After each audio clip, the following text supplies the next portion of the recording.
Hello everybody, my name is Lucky Luxray, and today I am bringing you the top 4 of the NCPL Pokemon Draft League Season 10 Robin's Rules. This time I'm going up against Calvin. He is a multiple-time champion in the NCPL. He's won a bunch of the draft leagues hosted here.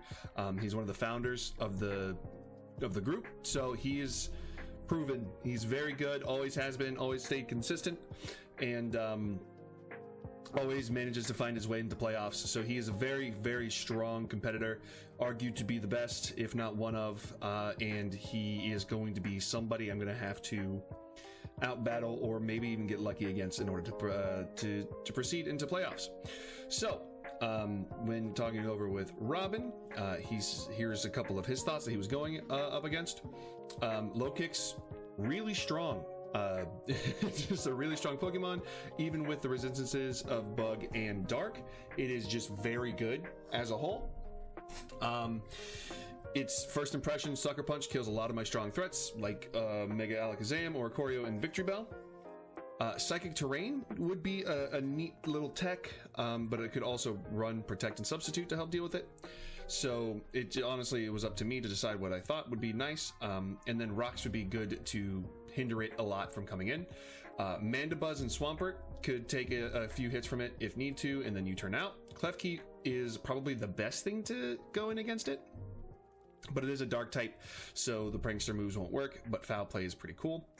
Swampert is good versus Entei and Iron Treads. Rocky Helmet could help, but Leftovers might be better. Slitherwing is good at scaring low kicks away, but it's not really that good in some cases.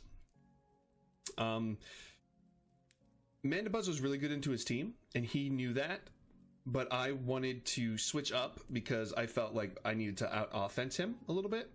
So that is like one of the main reasons why I didn't want to bring Mandibuzz, is because I thought it could be easy setup fodder for his other Pokemon.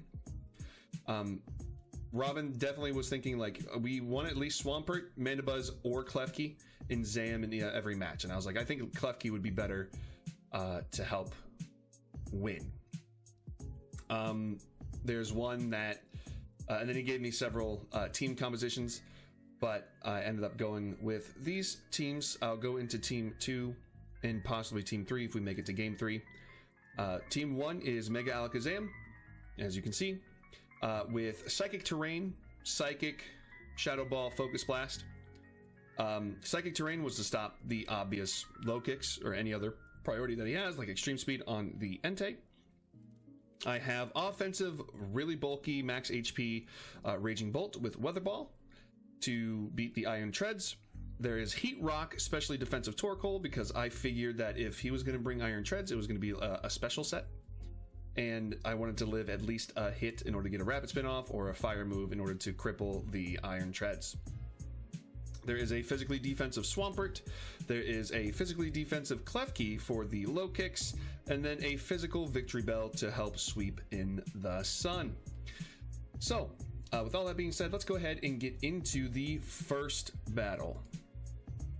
I lead off with Alakazam because I'm thinking, okay, I don't know what he wants to lead. I don't think he's going to lead low kicks.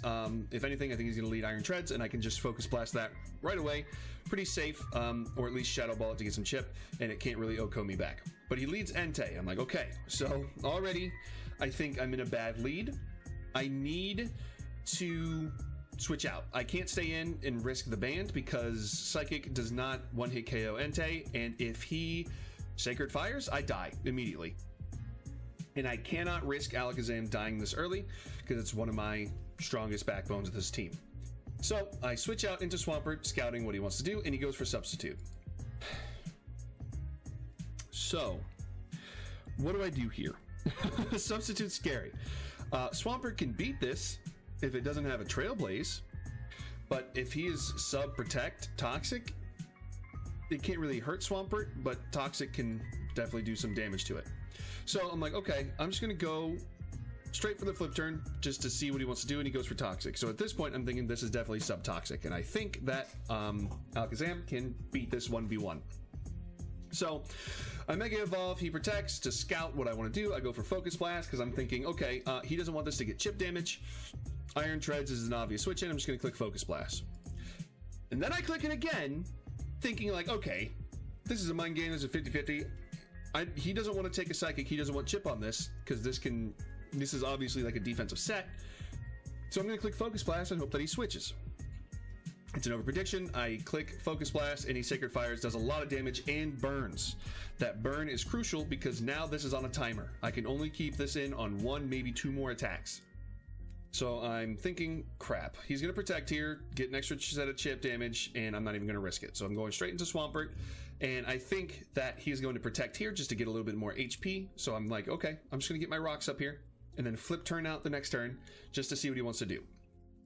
So now I flip turn on his Cofagrigus. I'm like, okay, I'm going to flip turn. And at this point I was like, man, I don't know what I want to go into. So as a safe bet, I just go into Torkoal to set up the sun and go from there.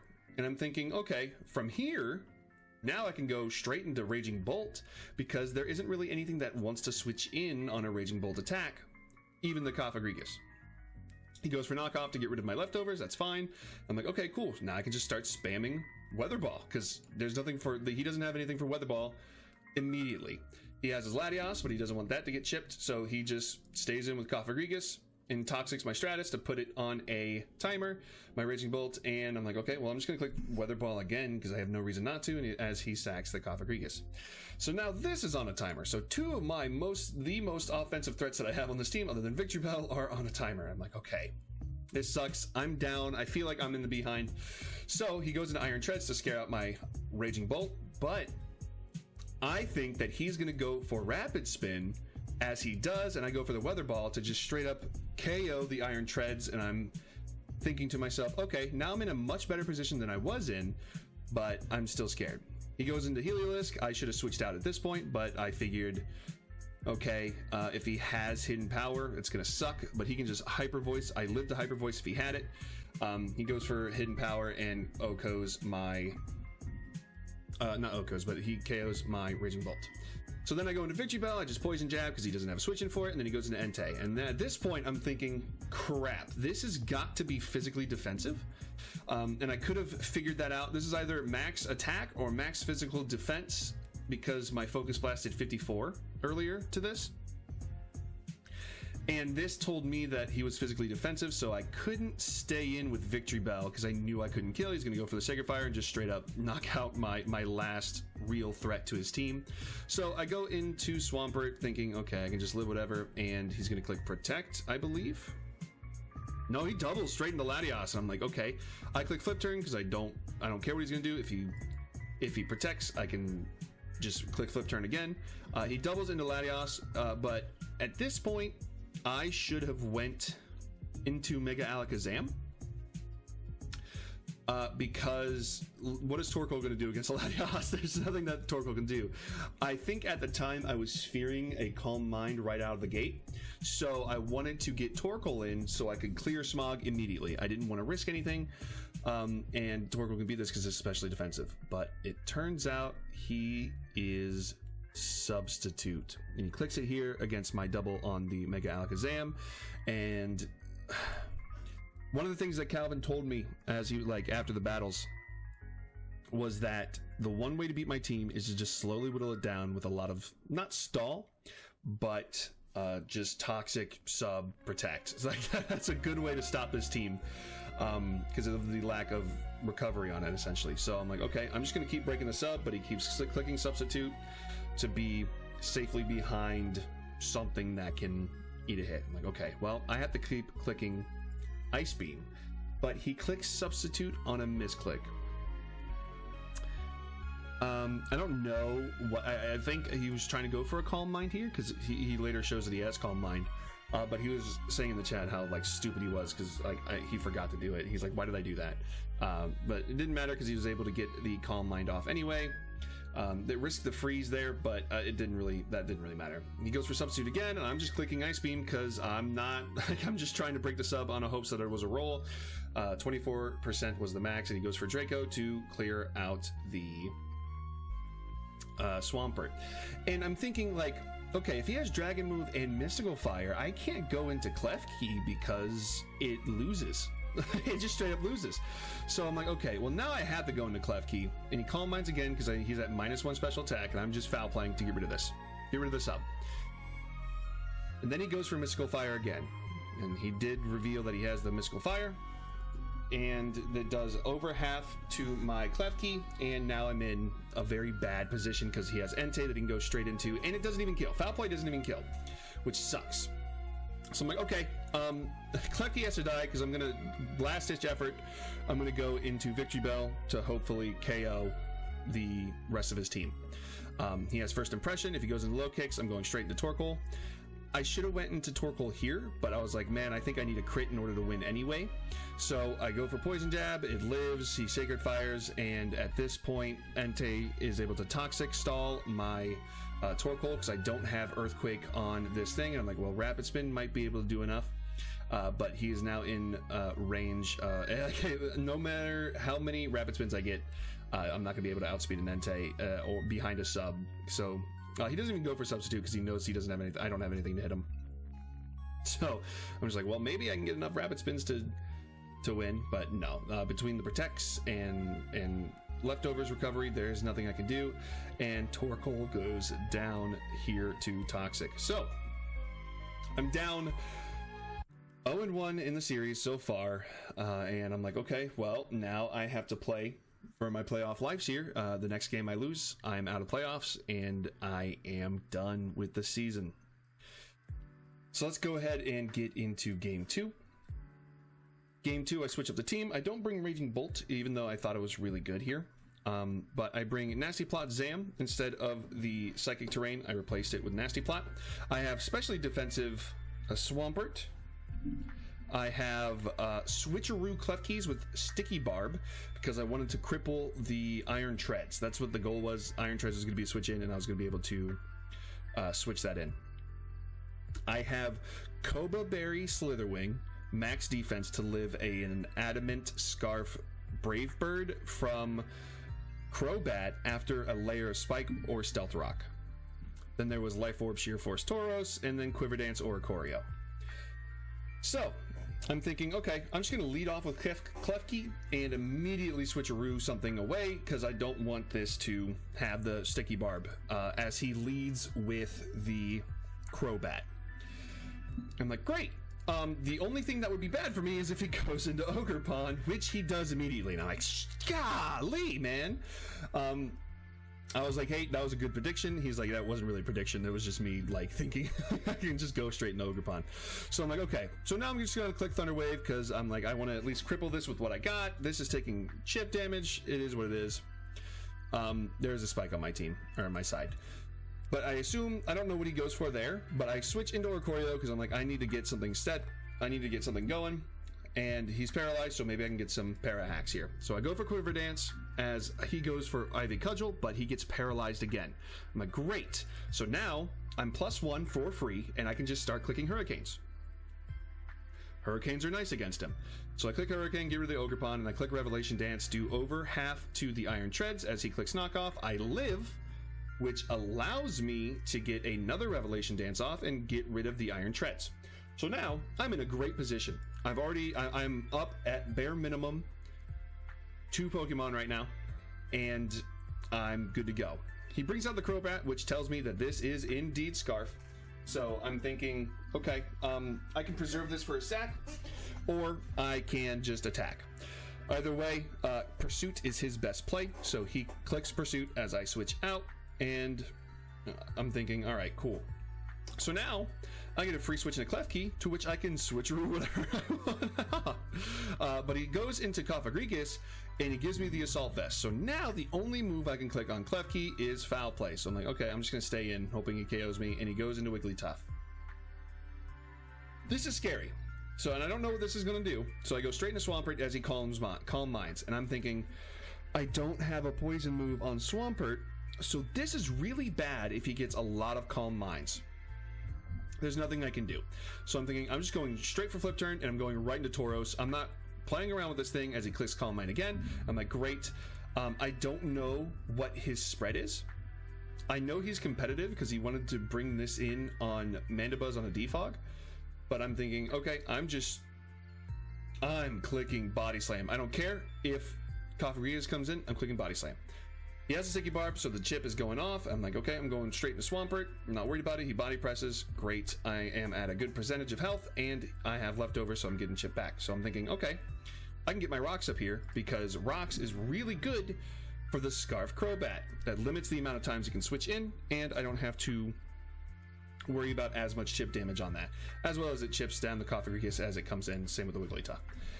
So I'm thinking, okay, I'm just going to flip turn here, go right back out into Tauros, because this can't really hit Tauros for too much damage as he wishes. Like, okay, I don't know what's going on, but I'm going to body slam because I don't care. I don't want this to set up in front of me. Goes for a lowering voice, enough to a KO, and then he goes into Cofagrigus as I body slam again. Again, I'm just clicking body slam because I don't want this Wigglytuff to get out of hand. So then I'm like, okay, well, I'm going straight back into Swampert because there's no reason for me not to. I can, and I'm going to. He lets this get chipped, and in case he wanted to go to Latios, I click Ice Punch because I wasn't risking anything, and then Swampert goes down to the body press. I'm like, okay, now's my chance to get Alakazam in here. I'm just going to get rid of this thing, and I don't Mega Evolve as to not trace the Mummy. There's no reason for me to trace Mummy in case there was something else that came out that I could trace, like a Levitate on and whatever. I was thinking it doesn't really matter. So now he goes into Crobat. In this play, I'm thinking, at this point, I'm thinking, this is Scarf. If I switch out, he's going for Pursuit, I take a lot of damage and possibly die. But I live a U-turn and a Brave Bird. So I'm at full health. I'm thinking, okay, I'm going to stay in, Mega Evolve, throw off an attack. He goes for a U-turn, which confirms he is indeed Scarf. I'm like, okay, great. So I go straight for the Psychic, because there's no reason for me to go for anything else, because I outspeed the Latios, and he does that. And the Wigglytuff goes down. So now we're back in the 50-50 game. So he can secure the KO with Pursuit right now, or he can go for Brave Bird or U-turn again. So I'm like, well, if he gets locked into Pursuit, I can either go into Slitherwing or Tauros and just fire off attacking moves, and this will die. And then my Klefki can kind of beat the Latios with Foul Play as well as Speed Tie, and he's afraid of First Impression from the Slitherwing. So I'm like, well, I'm just gonna double. I'm going into Klefki, and he doesn't click Pursuit as he goes for the Brave Bird, and I'm thinking, great, I won that exchange. I'm in a good position now because he's less than half on his HP, so he only has one more switch in with the Crobat. I'm like, great, I'm just going to click Foul Play because that's all I can click, and it does 36 to the Latios. Great, I don't want this to get a sub off, so I'm just going to keep clicking Foul Play. So now I'm thinking, okay, Mega Alakazam is free because he's not choice locked. He is Life Orb. So I go into Alakazam and I click Shadow Ball or Dazzling Gleam. That KOs Latios. His last Pokemon is Crobat. The only things that he can really go for to win is just Brave Bird or I guess any other physical flying move, but that won't KO Slitherwing on a crit. But even if he goes for Brave Bird to knock out the Alakazam, I can go into Slitherwing and the recoil damage will knock out the Crobat. But you can see that, I mean, I lived the Brave Bird like the EVs told me I would on 4% as I go for a Wild Charge, I think, to KO the Crobat. But recoil is enough to take it out. So I take game 2 and I'm feeling energized again. I'm like, great, yes, I won with a little bit of hacks at the beginning, but I was able to pull it back. So now it is even in the series. It is 1-1 and there's only one game left to see who goes into the finals, as this is the semifinals, and we're just going to see how it goes.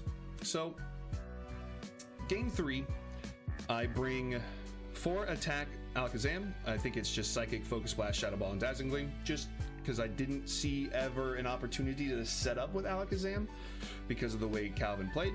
I have Assault Vest, Raging Bolt. This is the same team composition as Team 1, but with different sets. Assault Vest, Raging Bolt with max special attack. I have Heat Rock, Spadef, Torkoal. I think that's the same thing as the first team. This time I have a physically defensive Swampert with Rocky Helmet. I changed that up with Poison Jab this time because I figured Wigglytuff was too much of a threat for me to not have a way to get rid of it. So I changed Ice Move to Poison Jab. Then I have defensive Klefki with Calm Mind, Iron Defense, and Stored Power, Draining Kiss. Then I have a Victory Bell with messed up EVs. Now, this Victory Bell is special. It's not physical like it was the first time. It's a special Victory Bell. However, the EVs were still in the physical attack, and it has a minus special attacking nature. And I was confused when the calcs were off whenever I was hitting with the move, or with the Pokemon, but I'll get into that whenever we get there. So let's go ahead and get into game 3. So game 3, I lead off with the Swampert into his Ogerpon, and I'm already down. So I'm like, great. I have a dedicated switch in with Torkoal into this thing, so I just go straight into the Torkoal as he spikes up, which is good because it whittles down my team. He goes into Entei. I'm like, well, I'm just going to get a Toxic off because I want to cripple whatever comes in, and he's never bringing in Iron Treads or Crobat as to not risk the burn or fire move. So if he goes into any 3 of these, of Entei, Wigglytuff, or Cofagrigus, or stays in the Ogerpon, something gets whittled down. So I'm thinking, great. So he goes into Entei, and I'm like, well, this is my chance to get up rocks for all of his Pokemon, but I also want to Rapid Spin because I don't want the spike on my side. So, I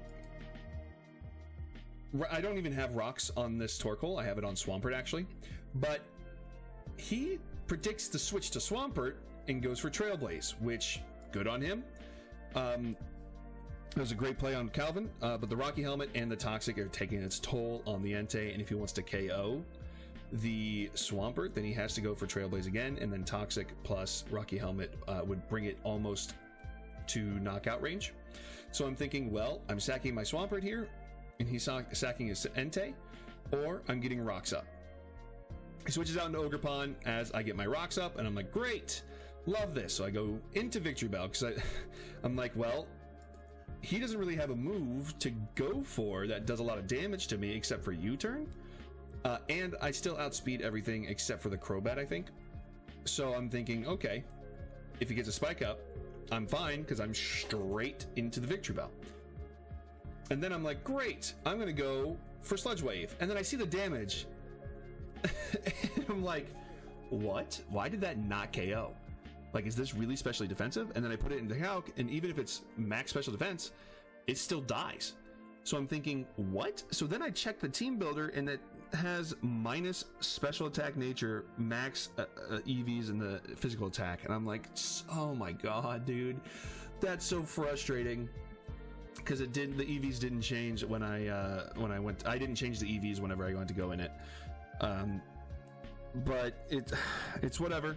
It is what it is, and it was just frustrating on my end because I was stupid. But I click Sludge Wave, it doesn't kill, and then he goes for counter because he thinks that this is still physical from the first team. And I'm like, great, well, that worked out, I guess. So then I just go for Weather Ball because he doesn't really have a switch into the fire move, as he might go into the Iron Treads. He gets rid of the Ogerpon, and I'm like, great. I'm going to go straight into Torkoal because this thing is kind of useless at this point. Not Torkoal, but the Victory Bell. So he gets up his rocks, and I'm like, well, I'm just going to get rid of the Victory Bell because I don't care. I don't need it anymore. So then I'm like, great, I'm going into Alakazam, and I'm immediately going for Psychic because I know he's going to switch into the Cofagrigus to eat a Focus Blast. So I'm like, great, Cofagrigus is down. I don't have to worry about it anymore. Now he brings in his Wigglytuff. I'm like, great, I don't know what kind of set this is, but I'm going into Swampert because I don't want this to set up on me again. He goes for Wish. And I'm like, okay, I haven't shown Poison move on Swampert throughout this entire battle set. So I'm going for Poison Jab now, and it does over 50, which tells me this is not physically defensive. He goes for Alluring Voice to try to chip this down some more, but he doesn't want to risk Swampert hitting any of his other Pokemon because he needs those to be healthy. Which is why he's staying in with Wigglytuff, and he can just wish away things. Now we have a 50-50 play. In my mind, he can go into Entei, but if he goes into Entei, it dies because of the rocks plus Poison Jab, and he's not Heavy Duty Boots. At least I don't think he is. And he doesn't want Chip to be on Crobat or Iron Treads in case I am Ice Move and I go for one of those. So he can either protect, Alluring Voice, Calm Mind, do something to stay in with the Wigglytuff, on my attempted water move, ground move, or risk the fact that I'm going to click poison move with poison jab. I'm just clicking poison jab, and he stays in with the Wigglytuff, and it goes down. So I'm thinking, great, I'm in a great position here. I don't really need Swampert anymore. So he clicks Rapid Spin as I Earthquake this to get rid of the rocks for Crobat, because he still wants this to stay somewhat healthy. And I just need a little bit of, well, actually, I don't think it really mattered for the chip on the Iron Treads, but I chipped this down a little bit, and I'm getting rid of Carlos. I don't need Carlos. Thank you for your service, Carlos, the Swampert. You are much appreciated. So now I'm thinking, well, this outspeeds Alakazam now, and it can probably KO with Earthquake, with Rocks Up.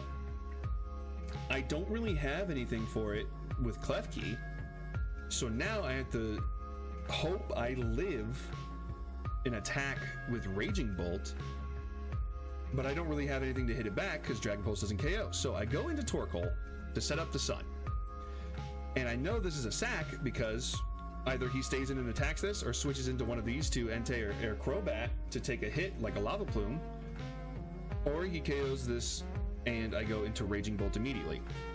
So now I have to hope I live an Earthquake. He goes for Earthquake, and I take 61%, I live, I knock this out with the Weather Ball. And at this point, I'm thinking, well, if he has Extreme Speed on Entei, this can KO this, but then I can go into Alakazam and still live, and then Klefki beats his Crobat.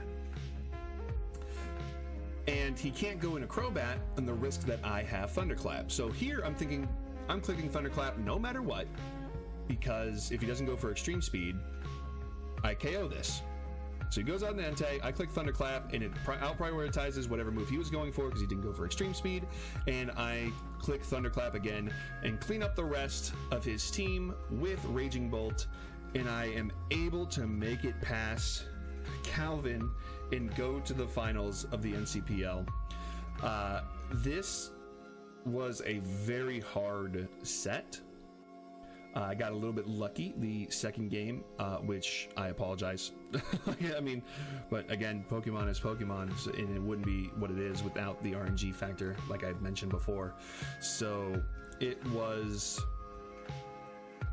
interesting to lose the first match and have to climb or claw my way back, because I haven't been put in that position yet. So being able to win this series and go to the finals was a really good confidence builder for me. So to say like, hey, I have proven myself time and time again that I'm here to stay, and I'm back and I can hang. And now it's time to prove it by winning the championship. So with that being said, next time we are going up against Dev, who has made it to finals before and fell short to Jonas, and he is a very strong competitor as well. So I was looking forward to battling him. But the next time we will go into the what am I even saying? Next time we'll go into the battles with Dev in the finals of the NCPL. So until then, please like and subscribe, and then I will see you in the next one.